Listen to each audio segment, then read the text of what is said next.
ওষুধের দোকানের সামনে থাকা বোর্ডে লেখা doctor Labani Bhowmik, MBBS MS orthopaedic. তার নিচে লেখা চক্ষু রোগ বিশেষজ্ঞ, কালনা সুপার স্পেশালিটি হাসপাতাল। আর সেই কারণেই ওই মহিলাকে চোখের ডাক্তার মনে করে তার কাছে চোখ দেখিয়েছেন অনেকেই। কিন্তু চশমার পাওয়ারে গন্ডগোল রয়েছে, সেই অভিযোগ সামনে আসছে। আর সেই অভিযোগ সামনে আসতেই উঠে এলো আরও এক বড় ঘটনা, যা রীতিমতন শোরগোল ফেলে দিয়েছে গোটা এলাকায়। জানা গিয়েছে কালনা মহকুমা হাসপাতালে এই নামের কোনো চিকিৎসকই নেই।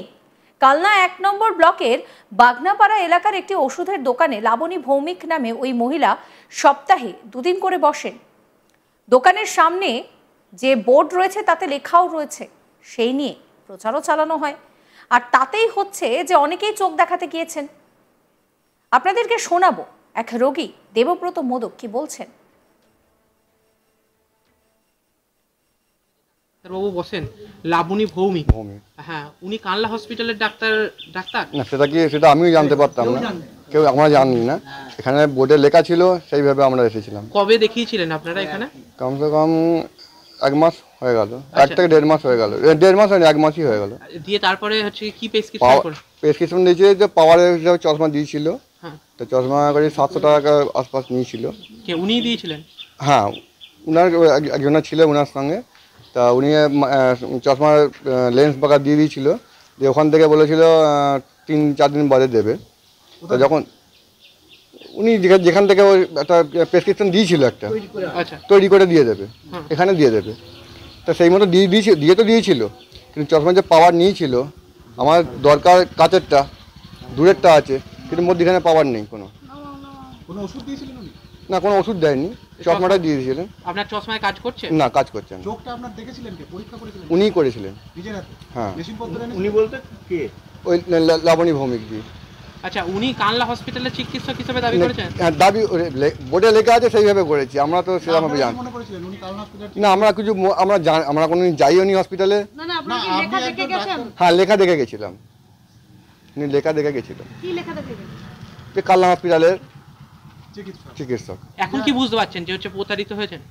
মানে এটা কি একটা ফ্রড করা হয়েছে? এটা ফ্রড করা হয়েছে। চশমা কোনো পাওয়ার নেই, সেইভাবেই ফ্রড নিয়েছিল চশমার জন্য। হ্যাঁ, টাকা নিয়েছিল 700 টাকা। আর আপনার ফ্রেম সমেত? হ্যাঁ, ফ্রেম সমেত। আপনি চশমা পরে কোনো উন্নতি হয়নি? না। আচ্ছা, তারপর আপনি ওনাকে এসে দেখাননি? আর উনি তারপর আসেনি। কবে দেখেছিলেন আপনি? আমি তো ওই 1 মাস, তারপরে আর কোনো ভিজিট করিনি। 1 মাস দোকানদার বলছে 15 দিন আগে এসেছিলেন? না, 1 মাস। হ্যাঁ, 1 মাস। আচ্ছা, কতটা ক্যাম্প করেছিল এখানে এসে? আমার নজরে তো একটাই ছিল। তার আগে আমি কত লোক হয়েছিল তাও মোটামুটি? তার লোক কমসে কম আমার নজরে 20 থেকে 25 খানা হয়েছিল। স্থানীয় বাসিন্দা রেণুকা মণ্ডল কি বলছেন শোনাবো। এখানে চক্ষু বিশেষজ্ঞ ডাক্তার বসেছিল কয়েকদিন আগে, আপনারা দেখিয়েছিলেন? না। হ্যাঁ, প্রচার করেছিল এরা যে? প্রচার করেছে। কি বলে প্রচার হয়েছিল? কলকাতা থেকে ডাক্তার আছে, ভালো ডাক্তার, দেখাতে পারো। আচ্ছা, দেখায়নি। ভিড় হয়েছিল যেদিন কেস ছিল ডাক্তারবাবু? না, হয়েছিল কোথায়, আমি ছিলাম না তখন। তারপরে আমাদের বলেছিল, দেখানো হয়ে যাওয়ার পর আমাদের বলেছিল যে আবার ডাক্তার আসবে, দেখাবে। বলছি, এখানে লিখে রেখেছেন উনি কানলা হসপিটালের ডাক্তার, চক্ষু বিশেষজ্ঞ ডাক্তার, কিন্তু উনি কানলা হসপিটালের নয় আর কি। হচ্ছে গিয়ে জানেন বিষয়টা? হ্যাঁ, তা যদি এরকম মানে যদি ভুলভাল ডাক্তারের নাম করে যদি ডাক্তার দেখিয়ে চোখের মতন একটা জিনিস যদি ট্রিটমেন্ট হয়, চোখ তো খারাপ হয়ে যেতে পারে। হ্যাঁ, যদিও ওই হাসপাতালে ওই নামের নাকি কোনো চক্ষু রোগ বিশেষজ্ঞ নেই বলেই জানান কালনা হাসপাতালের সহকারী সুপার গৌতম বিশ্বাস। কি বলছেন তিনি শোনাবো। আমাদের তো লাবণী ভৌমিক বলে চক্ষু চিকিৎসক এখন কালনা হাসপাতালে নেই, এবং 3 জনের ডক্টর আছেন এখানে, আর একজন অপথলমিক অ্যাসিস্ট্যান্ট আছেন। তো আগে অতীতে মানে ছিলেন এরকম কিছু আপনার স্মরণে আসছে? আমি 2018 সাল থেকে এখানে আছি। ওই নামের কোনো ডক্টর আমাদের কালনা হাসপাতালে ট্রেনি হিসেবেও আসেনি, এবং পার্মানেন্ট ডক্টরও আমরা এরকম দেখিনি। তার আগেরগুলো আমাদের যে রেজিস্টার চেক করে দেখলাম, বিগত দিনগুলোতে আমরা সেরকম কিছু ওই নামের ডক্টর কালনা হাসপাতালে পাইনি। এবার প্রশ্ন হচ্ছে, তাহলে বোর্ডে ওই মহিলাকে কালনা হাসপাতালের চক্ষু রোগ বিশেষজ্ঞ হিসেবে উল্লেখ কেন করা হলো? যে ওষুধের দোকানে ওই মহিলা রোগী দেখতেন, সেই দোকানের মালিক কি বিষয়টা কিছুই জানতেন না? দোকানের মালিক কি বলছেন শোনাবো। ভৌমিক যে চিকিৎসককে আপনি বসিয়েছেন তিনি কানলা হসপিটালের ডাক্তার? মোটেই না, শুনলাম মোটেই না। আপনি তো লিখে রেখেছেন সাইন। হ্যাঁ, ওটা আমার ভুল হয়েছে, ওরা যেরকম বলেছে সেভাবে লিখেছি। কারা বলেছিল? ওই যে নিয়ে আসে বাবলু। কোথায় বাড়ি তার? কানলা, তো বললাম স্যারকে বলেছি, ওই সব বললাম, ফোন নাম্বারটা দিলাম। আচ্ছা, কোথায়? কানলা কোথায় বাড়ি বলতে পারবো মানে আপনার সঙ্গে যোগাযোগ কিভাবে? আমার ওই ওষুধ দিতে আসে, এইটাই। আর যেই চিকিৎসক এসেছিল আপনাকে কানলা হসপিটালের চিকিৎসক বলে বসতে, এখানে কটা ক্যাম্প করেছিল? একটা। হ্যাঁ। এদিকে লাবণী ভৌমিক তিনিও জানাচ্ছেন যে তিনি চোখের ডাক্তার না। কি বলছেন শোনাবো আপনাদের। আমি প্রথম কথা, আমি কোনো ডক্টর নই, আমি একজন অপটোমেট্রিস্ট। তো কালনা হসপিটালে যে কালনা সুপার স্পেশালিটি হসপিটালের নাম দিয়ে যিনি আমার নামে ভুয়ো একটা নেম প্লেট তৈরি করেছেন, সেটা উনিই জানেন উনি কী করেছেন। আমার এই ব্যাপারে সত্যিই কিছু জানার নেই। আমি ওখানে একদিন ক্যাম্প করতে গেছি, আমি ওখানে রেগুলার বেসিসে বসি না। আমি যেটা দেখলাম, উনি লিখে রেখেছে যে সপ্তাহে 2 দিন আমি বসি, কিন্তু আমি সেখানে বসি না। আমি একদিন মাত্র বসেছি। এবার উনি কী নেম প্লেট দিয়েছে আমার জানা নেই। এই ঘটনা প্রকাশ্যে আসার পর লাবণী ভৌমিককে ফোন করেন দোকানের মালিক। ফোনে দোকানের মালিকের বিরুদ্ধে আদালতে যাওয়ার হুঁশিয়ারি দিয়েছেন লাবণী। শোনাবো সেই টেলিফোনিক কথাবার্তাও। হ্যাঁ ম্যাডাম, নমস্কার। হ্যাঁ বলুন।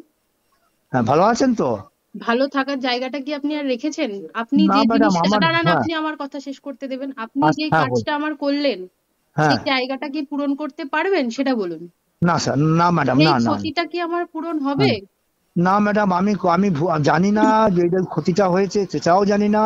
আবার যে আমার অন্যায় আমি তো বুঝতে পারিনি যে এরকম হবে। বুঝতে পারেন আর না পারেন, আমার কথা আগে আপনি বলুন। আপনাকে কি আমি কোনোদিন বলেছি আপনার দোকানে আমি সপ্তাহে 2 দিন করে বসবো? মোটেই না। আমি কেন লিখেছিলেন যে সোম শুক্র আপনার ওখানে আমি বসবো? না, কয় সোম করে লেখা আছে নাকি? আপনার ওখানে লেখা আছে, আমি নিজে দেখেছি।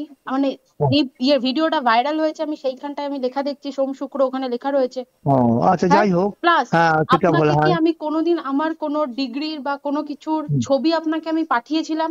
না না না, আর তো ডিগ্রি লেখা নেই। ডিগ্রিটা দিয়েছিলেন কার কাছে পারমিশন নিয়ে ডিগ্রিটা দিয়েছেন? না না, ওটা ডিগ্রি লেখা ছিল না তো।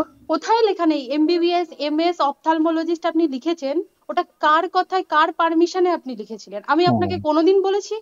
না না। তাহলে আপনি কেন লিখেছেন? আজকে যে ক্ষতিটা করলেন তার ক্ষতিপূরণটা কি করে হবে বলুন? হ্যাঁ, ক্ষতি মানে স্যার আমারও ঘর থেকে বেরোতে পারছি না। ক্ষতি নয়, শুনুন, আপনার কোনো ক্ষতি নয়, ঠিক আছে? ক্ষতি হলো আমার, হলো যেটুকু হলো আমার হলো। আপনার বিরুদ্ধে আমি অ্যাকশন নেব। এবার আমার কিছু করার নেই, আপনার বিরুদ্ধে আমি অ্যাকশন নেব। না ম্যাডাম, যা অন্যায় করেছি আমি আপনাকে এই অন্যায়ের কোনো এই অন্যায়ের কোনো মাপ নেই। আপনি যেটা করেছেন আমার লাইফটা পুরো শেষ করে দিলেন। না ম্যাডাম, আমার লাইফটা আপনি শেষ করে দিলেন। আপনার সঙ্গে আদার্স কোনো কথা নাই, যা কথা হবে কোর্টে হবে। কি অবস্থা বুঝতে পারছেন? এই ভিডিও সম্পর্কে আপনাদের মতামত জানাবেন। সমস্ত খবরের আপডেটের জন্য চ্যানেলটিকে সাবস্ক্রাইব করবেন, ফলো করবেন আজ তাক বাংলার হোয়াটসঅ্যাপ চ্যানেলও।